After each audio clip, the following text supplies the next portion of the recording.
నిత్యము ఎప్పటికీ మనతోనే ఉంటుంది. ఎప్పటికీ మనతో ఉండే దానికోసం కదా మనం ఆలోచించాలి. నేడుండి రేపు కనిపించిన వాటి మీద ఎందుకు దృష్టి పెడతాం మనం? ఆలోచించండి. ఒకవేళ డబ్బులు ఇచ్చినా ఇక్కడే వదిలేస్తాం. ఒకవేళ ఇంకేమంటాం, ఆరోగ్యం ఇచ్చినా ఇక్కడే వదిలేస్తాం. ఒకవేళ అంతస్తులు ఇచ్చినా ఇక్కడే వదిలేస్తాం. ఒకవేళ అందరం ఇచ్చినా ఇక్కడే వదిలేస్తాం. వాటి మీద కాదు మనం దృష్టి పెట్టాల్సింది.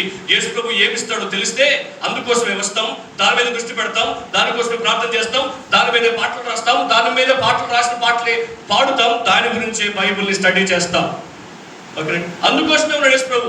ఎందుకున్నాడో తెలియకపోతే ఇది సమస్యలు. ఓకేనా, రైట్. ఈ 45 వచనాలు మనకు 2 విషయాలు చెప్తా ఉన్నాయి. దయచేసి ఎక్కువ శాతం చదవని వాళ్ళు పర్లేదు, కానీ చదవగలిగిన వాళ్ళు మీ బైబిల్ మీద మీ దృష్టి పెట్టడానికి ప్రయత్నం చేయండి.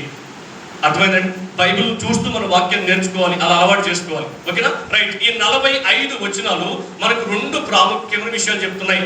మేజర్ పాయింట్స్, 2 విషయాలు. మొట్టమొదటి ఏంటంటే యేసు ప్రభు యొక్క పరిచర్యకు ముందు జరిగిన సంఘటనలు. అంటే యేసు ప్రభు సువార్త పరిచర్యకు ముందు జరిగిన సంఘటనలు. యేసు ప్రభు సువార్త పరిచర్య ప్రారంభించాడు, దానికి ముందు ఏం జరిగింది అనే దాని గురించి ఈ మొదటి విషయం చెప్తుంది. 1 నుంచి 13 వచనాలు యేసు ప్రభు పరిచర్యకు ముందు జరిగిన సంఘటనలు. రెండో మేజర్ పాయింట్ ఏంటంటే యేసు ప్రభు పరిచర్యలో తొలి సంఘటనలు. ఏంటి? యేసు ప్రభు ప్రారంభ సంఘటనలు. అంతే.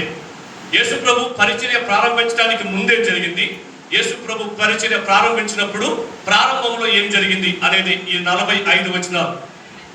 యేసు ప్రభు పరిచర్యలో తొలి సంఘటనలు, యేసు ప్రభు పరిచర్య ప్రారంభించిన తర్వాత ప్రారంభ సంఘటనలు. మొట్టమొదటి విషయం, మనము 45 వచనాల్ని చదువుకుంటూ వెళ్తే టైం సరిపోదు కాబట్టి నేను మీకు వివరించుకుంటూ వెళ్తా. నా స్పెషల్ రిక్వెస్ట్ ఏంటంటే వచ్చే ఆదివారం నుంచి మార్కు సువార్త 2వ అధ్యాయం చదువుకుని వస్తే బాగుంటుంది. ఒక్కొక్క ఆదివారం ఒక్కొక్క అధ్యాయం మనం ధ్యానిస్తాం కాబట్టి సార్ చర్చకొచ్చి వాక్యం ఉండడం చాలా కష్టం, నువ్వు అధ్యాయం చదువుకున్నప్పుడు కుదరదటవా? కుదరాల్సిందే, తప్పదు, కుదరాలి. అది నీ జీవితానికి అత్యంత అవసరం అనుకో, ఖచ్చితంగా చచ్చినట్టు చదువుకుని వస్తాం. పర్లేదు అనుకోండి, ట్యాబ్లెట్ వేసుకోవడం మానేసామనుకోండి, నొప్పి, బాధ, కష్టం, నష్టం నీకే. ఓకే, ట్యాబ్లెట్ వేసుకోకపోవడం ద్వారా వచ్చే నష్టం కంటే వాక్యాన్ని చదువుకోవడం ద్వారా వచ్చే నష్టం చాలా పెద్దది, చాలా ఎక్కువ. Okay brother, right. కాబట్టి వచ్చే వారం నుంచి మీరు 2వ అధ్యాయం 3వ అధ్యాయం ఒక్కొక్క వారం చెప్తాం కాబట్టి ఒక్కొక్క వారం ఆదివారం ముందు ఆ అధ్యాయం చదువుకుని వస్తే ఇక్కడ దానికి అంత సమయం మనం పెట్టాల్సిన అవసరం లేదు. మొట్టమొదటి విషయం ఏంటి? యేసు ప్రభు పరిచర్యకు ముందు జరిగిన సంఘటనలు. 2వ వచనం 3వ వచనం చదువుతారా? మార్కు సువార్త 1వ అధ్యాయం 2, 3 వచనాలు. ఇదిగో నా దూతను నీకు ముందుగా పంపుచున్నాను, అతడు నీ మార్గమును సిద్ధపరచును.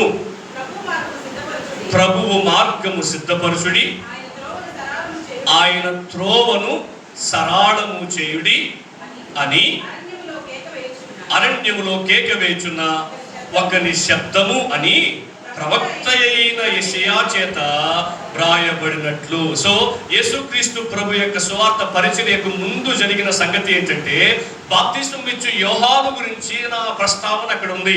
ఏముంది? బాప్తిస్మం ఇచ్చు యోహాను గురించిన ప్రస్తావన. బాప్తిస్మం ఇచ్చు యోహాను గురించి ఎక్కడ చెప్తున్నాడు? ఇక్కడ అవి ఏమని రాసింది? యెషయా గ్రంథములో ప్రస్తావించాడు అని రాయబడి ఉంది. అంటే మనం ఏమర్థం చేసుకోవాలంటే యేసుక్రీస్తు యొక్క రాకడ గురించి, ఇప్పుడు ఏ రాకడ గురించి మాట్లాడుతున్నాం మనం? రెండో రాకడ గురించి కాదు, మొదటి రాకడ గురించి. మొదటి రాకడ మనం ఏమంటాం? మన భాషలో క్రిస్మస్ అంటాం. Okay, right. ఓకేనండి.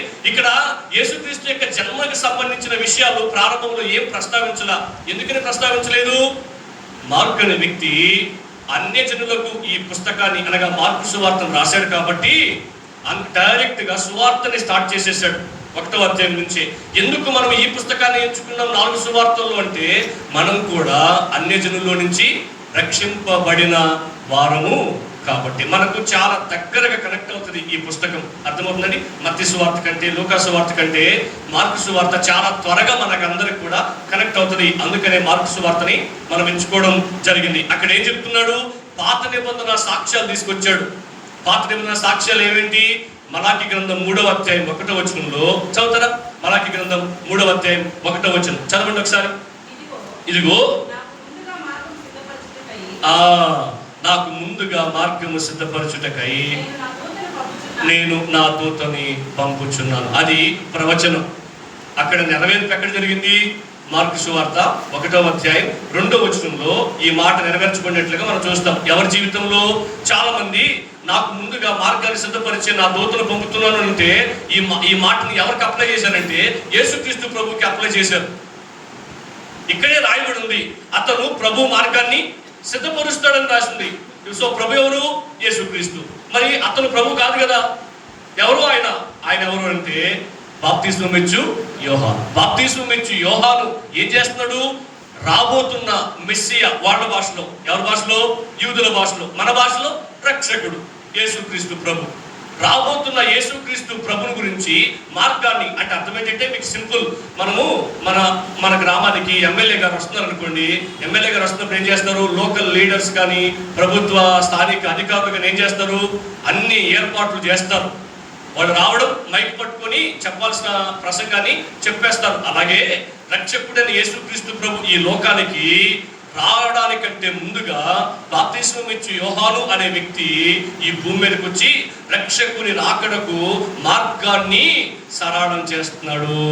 దేవునికి మహిమ కలుగును గాక. అది మనము మొదటి విషయంలో చూస్తాం, బాప్తిస్మం ఇచ్చు యోహాను గురించిన ప్రస్తావన. ఇంకొక ప్రాముఖ్యమైన విషయం ఉంది. ఈ బాప్తిస్మం ఇచ్చు యోహాను ఏం చేస్తున్నాడు? అనేక మందికి యేసుక్రీస్తుని గురించిన, నా వెనక వచ్చేవాడు నాకంటే గొప్పవాడు, ఆయన చెప్పుల వారు విప్పుటకని నేను యోగ్యుణ్ణి కాదు అంటే ఏం చెప్తున్నాడు?